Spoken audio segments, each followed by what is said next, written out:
நடிகை கஸ்தூரிக்கு சிறையில் உரிய பாதுகாப்பு வழங்க வேண்டும் என்று தமிழக பாஜக பொறுப்பாளர் எச். ராஜா தெரிவித்துள்ளார்.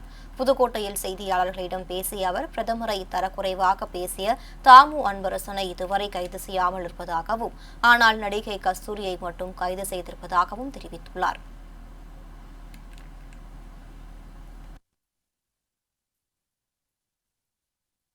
செந்தில் பாலாஜி தம்பி அசோக் குமார இன்னி வரை கைது பண்ண வக்கற்ற துப்பற்ற காவல்துறை. ஏன்னா 1.5 வருஷம் ஆச்சு. ஏன் கைது பண்ணலை? இல்லை அதிகார வர்க்கமே ஒழிச்சு வச்சிருக்கா? தெரியல. அதே மாதிரி மாண்புமிகு பிரதமரை கண்டந்துண்டமாக வெட்டுவேன்னு சொன்ன தாமு அன்பரசனை இன்னும் கைது பண்ணாமல் மந்திரி சபையிலையும் வச்சிருக்கார் ஒரு முதலமைச்சர். ஒரு முறைகேடான அரசாங்கம் இது.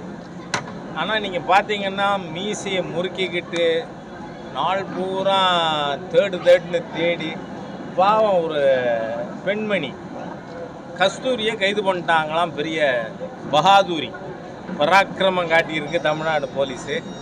ஆனால் எனக்கு நீதித்துறைக்கிட்ட ஒரு வேண்டுகோள் இருக்குது. அவங்களுக்கு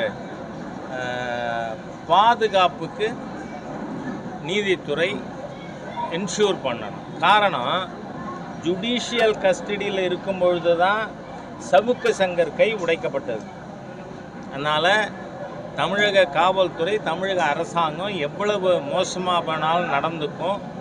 ஒரு பெண்மணியை கைது பண்ணியிருக்கீங்க, அது I leave it to court.